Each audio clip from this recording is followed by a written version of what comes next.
I am filming this for a group of my friends and students who are going on a very excellent pilgrimage to Bodhgaya and Nalanda, Rajgir and Varanasi, which is in India. Bodhgaya is the main focal point for Buddhists all around the world. It is the premier, the most important, the most sacred, and the most vital pilgrimage spot for all Buddhists around the world. And all Buddhists should go to Bodhgaya to pay homage, collect merit, plant seeds, make prayers, and experience the very spot where the perfect awakened sage, Shakyamuni, attained enlightenment under the Bodhi tree. The whole area is protected by the Indian government. It is in North India in a state called Bihar, and that is one night's train ride from New Delhi, which is the capital of India. So from one night from New Delhi, you can reach Bodhgaya, and they have planes that go directly to Bodhgaya, to a small town that's 1 hour away called Gaya. So Gaya is 1 hour away, and we can take planes there now, so it's easier if you find it too taxing to go on the train overnight. People have hired taxis to go from Delhi to Bodhgaya, but that's not very recommended because at night the roads are very deserted, very lonely. Anyways, Buddha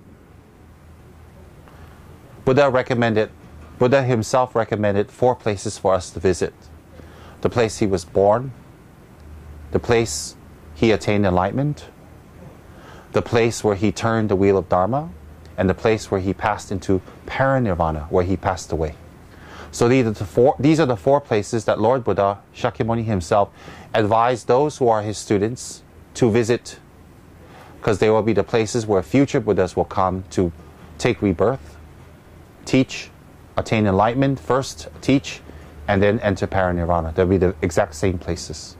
So therefore, Bodhgaya is a very important place for us to visit. Once you get to Bodhgaya, you have the Mahabodhi Stupa, built by the great Indian Emperor Ashoka. Ashoka was about 1,000 years ago, and he was one of the greatest emperors of India. He was a Buddhist, and he built that Mahabodhi temple, or the Mahabodhi Stupa, to commemorate the spot where Buddha became enlightened. So there's a tree there, which is an offspring, an offshoot of the actual tree where Buddha became enlightened 2,500 years ago, 2,600 years ago. And right next to the tree, just inches away, is the Mahabodhi Stupa. Mahabodhi, great compassion stupa, great love stupa. And that stupa marks where Buddha became enlightened. And it's protected by the Indian national government at this time. And inside the Mahabodhi Stupa, you have a very beautiful image of Lord Buddha, which is really one of the most beautiful in the world. And that image of the Buddha was made 60 years after the passing of Lord Buddha himself by a student of his, one lady. One lady had seen and received teachings from Lord Buddha directly. And after he had passed away, she commissioned her sons to have the statue made and carved in his likeness. So she actually directed the sons and said, well, the Buddha's nose looked like that, his shape was like that, he's this tall, his fingers look like this, his arms look like this. So she actually had that image commissioned to his very close likeness. So therefore that image of Buddha is said to be very close to what he actually looked like. And that image is inside.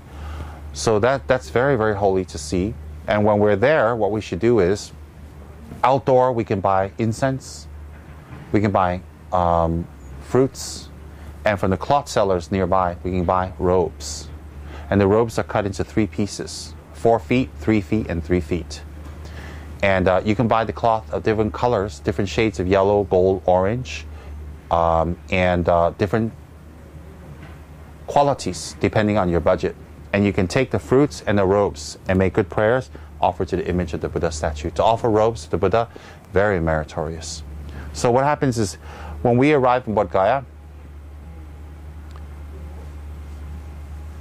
we should think, this is the place where Lord Buddha became enlightened. This is the place where Buddha became attained. This is the place where Buddha reached his final journey. And from that very spot under the tree where he became enlightened, it changed all our lives. We're all here, we're all talking, we're all doing things because Buddha sat under that tree and became enlightened, fully enlightened. So to go to this tree, to go to this area where it's marked where Buddha became enlightened, there's a seat there. There's a seat there marked where Buddha became enlightened. To put our forehead there and to invoke some prayers. One would plant the seeds to achieve enlightenment oneself. One would purify a tremendous amount of karma to be able to go there, to witness this, to see this, to make prayers. And then one should make a lot of circumambulations. I've compiled a pilgrimage book. I've compiled a small little booklet for those going on pilgrimage and the prayers they could recite at the different places. So for my friends and students who are going there, when you are at Bodhgaya, I recommend you to recite the preliminary prayers, which is in this booklet, the preliminary prayers, and also after that, the meditation on Shakyamuni. I've compiled a meditation on Shakyamuni and the recitation of his mantra and praise. You should do that there. And afterwards, you should do the King of Prayers. So in Bodhgaya, when you arrive, instead of looking around like tourists, immediately find a comfortable place to sit. Immediately find a comfortable place to sit outside. The weather will be very pleasant now. Sit down under the shade quietly. Think about the significance of this place. And recite the preliminary prayers in the booklet. Then recite the meditation on Shakyamuni and actually pause and do the meditation on Shakyamuni. Then afterwards, recite the King of Prayers. When you're done with that, take your bowls of offerings, of fruit and robes, go inside the main temple, make prostrations, and offer up the items to Lord Buddha. And while you're offering up, think, whatever I have recited in the King of Prayers, may it all come true. I offer all these things to you as it says in the King of Prayers. So whatever it says in the King of Prayers, I offer this up with that motivation. Because we're not able to remember everything in the King of Prayers, but if we say to Buddha, whatever is in the King of Prayers, for this reason I offer up to you, is good enough. It's more than good enough. After you make the offerings, gaze upon the Buddha, look at the beauty and the majesty of the statues over 2,600 years old, on the very spot where Lord Buddha became enlightened, and then go outside and circumambulate. When you're circumambulating, recite any mantras you know. Buddha Shakyamuni's mantra, Maitreya's mantra, Avalokiteshvara's mantra, Tara's mantra. Miksama would be excellent because Miksama has all three bodhisattvas in it. Manjushri's mantra, up to you. Try not to gossip and talk too much. Try to really focus on circumambulating. When you circumambulate, think carefully. There's 3 circumambulation paths. There's the inner one, the medium one, and the outer one. So the outer one, you can walk, you can circumambulate around a lot of stupas. And then you notice around you there's a lot of people doing prostrations, prayers, mandala offerings, and retreats. You should rejoice to see all that. So in Bodhgaya, you can do that. Not far from Bodhgaya, you can go to Rajgir. Not far from Rajgir, there's Lotukawa, a place where Buddha fasted for 6 years, not far from Bodhgaya, where his body became very skinny, very emaciated, and very, very thin because he only ate 1 rice grain and a little bit of water every single day, and he stayed in meditation. So we have holy images of Lord Buddha called the fasting Buddha, where he's very, very emaciated. And nearby Bodhgaya is where he did his meditations also. That place is not marked, so I don't know if people know how to find it, but that place exists there, just for your information. Anyways, not far from Bodhgaya itself, about 45 minutes to 50 minutes away, is Vulture's Peak, Rajgir. And Vulture's Peak is named Vulture's Peak. You got to walk up a little. It's not a very heavy climb, but it's a pleasant climb. When you climb to the top, it's called Vulture's Peak because the rock formations there look like vultures. So when you get to the top, there's a spot marked where Lord Buddha sat 2,600 years ago with a congregation of bodhisattvas, arhats, senior monks, senior practitioners, sponsors, and devas and nagas and many supernatural beings. They gathered there, and Buddha stayed in meditative absorption. While he was in meditative absorption, his students were around him. Shariputra, the famous arhat, asked the nature of the emptiness of all form, existence, sound, and phenomenon. So as he asked that, as Buddha was in meditative absorption, the great Mahabodhisattva, Avalokiteshvara in Chinese, we call him, Kuan Yin, gave the answer. He gave the answer of the formlessness, the objectlessness of all phenomena in existence in detail, and how it is empty, and how if we realize this true emptiness, we will be liberated. So when he explained this discourse, and he talked clearly, the Mahabodhisattva Avalokiteshvara explained this. Shariputra listened along with the audience. After he finished his explanation, Lord Buddha arose from his meditative absorption and said, "Well done, my son, well done. As you have said, it is correct. As you have said, it should be practiced." So after that, the teachings that Avalokiteshvara gave became the Heart Sutra, became the actual Heart Sutra that we recite. So it's a very holy place. So when you're at that spot, again, it would be very good to recite the Heart Sutra if you have. If you don't, you can recite the mantra, Teata. Mantra, Heart Sutra. If you have time, do the preliminary prayers there. If you have time. If you have more time, you can recite the King of Prayers there. The King of Prayers is very good for reciting these holy places. I recommend it. If you don't have much time, you can recite the emptiness mantra, Avalokiteshvara's mantra, Shakyamuni's mantra, Teata kate kate para samkati bodhiye soha. Teata kate kate para samkati bodhiye soha. Teata kate kate para samkati bodhiye soha. Or that would be okay. That's the emptiness mantra. That's the condensation of the Heart Sutra in mantra form. So Heart Sutra in mantra form is Teata kate kate para samkati bodhiye soha, or Omani peme hom, Omarabasanadi, Mingme tewe tejin chenezi, depending on your time. All right? But at Rajgir, Vulture's Peak, make a strong wish, thinking that Avalokiteshvara and Shariputra had this wonderful conversation in front of Lord Buddha, and that whatever they spoke about, may you realize in your mind stream. May you gain that exact wisdom that they spoke about. Think very strongly. Okay? So, those are the places you visit in Bodhgaya and Rajgir. Then you'll be going over to Varanasi. Varanasi is one of the most famous and holy places for Hindus as well as for Buddhists. And in Varanasi, you'll be visiting two places. Nalanda Monastery. Nalanda Monastery is what Ganden, Sera, and Drepung bases itself on. It is a huge monastery filled with pandits and masters and teachers and scholars and geshis and really great practitioners. And the ruins of that monastery is there, and the ruins of that place is there where many great Buddhist masters arose. When you're there, you can recite Miksama when you're walking around, or the wisdom mantra Om Arabasa Nati. All right? Many great texts were composed from that monastery. So you can recite Miksama when you're there to make it simple and see where the monks lived, where they studied, where they abided. Great Buddhist monks. And in Nalanda, of course, Nalanda was built after Lord Buddha's parinirvana. Lord Buddha never resided in Nalanda, but all of Buddha's students, after his death, created this monastery, and they created a center of study. Okay? Then, of course, in Varanasi, you have the great Sarnath Stupa. Sarnath. Sarnath and Nalanda are all in Varanasi. When you go to Sarnath, there's a huge stupa there, and this marks the first place where Lord Buddha gave his Dharma talk.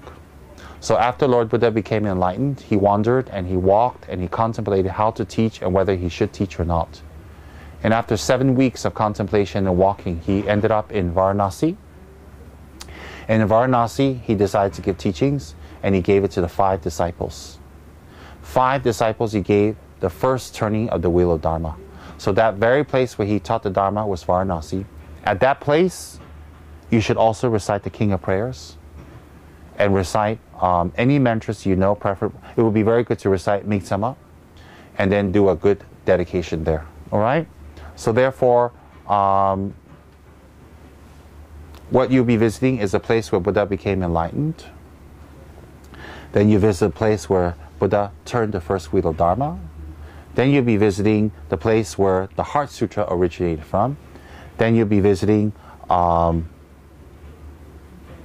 Monastery, where many great scholars and masters abided.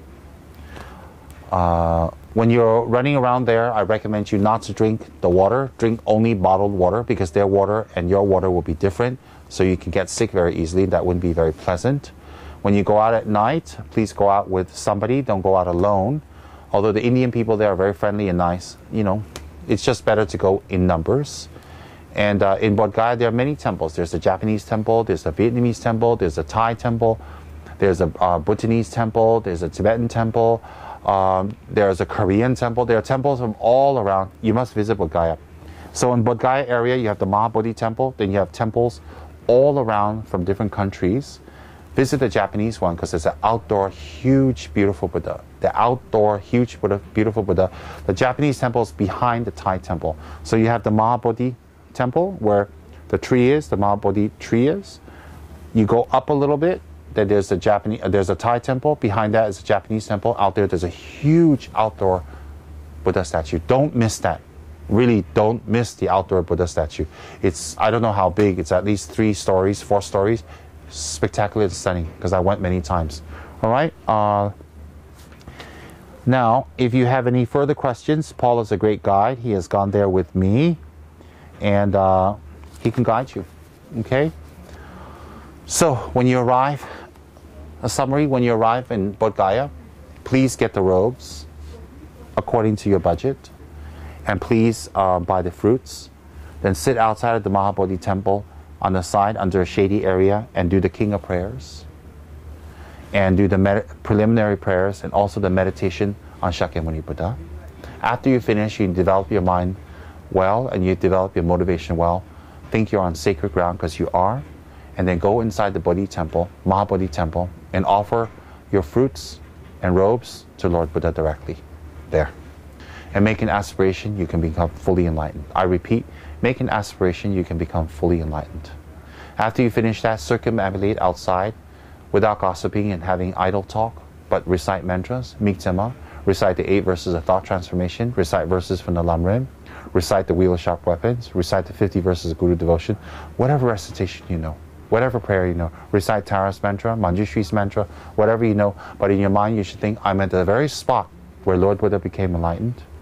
I wish to become enlightened like Buddha. So to visit that pilgrimage place is to plant the seeds to become a Buddha yourself. The whole purpose of going to these places is to become a Buddha yourself eventually, to plant the seeds for that. So do that in Bodhgaya. Then a little way from Bodhgaya, you'll be going to Vulture's Peak. All right? Then after Vulture's Peak, you do whatever prayers you have time for. After that, you'll be going to Varanasi. In Varanasi, you visit Sarnath, which is where Buddha turned the Dharma the very first time after he became enlightened. Then also you visit Nalanda Monastery, where great masters, scholars, geshis taught and preserved the Buddha Dharma. And this exact same system of study was brought to Tibet, and Lama Tsongkhapa replicated Nalanda Monastery in Ganden, Sera, and Drepung. Well, his students did actually. So therefore, I'm very happy all of you are going on retreat and pilgrimage. Everyone should go. I repeat, all Buddhists, even if you're a Buddhist in name, should go to these holy places, make offerings, and make a trip. I wish all of you good luck, and I wish all of you happiness. Do the prayers well. Don't waste time. Develop a good motivation. When you're there, develop a strong, good motivation, good prayers to visit when you're visiting that place. Have a good trip. See you when you get back.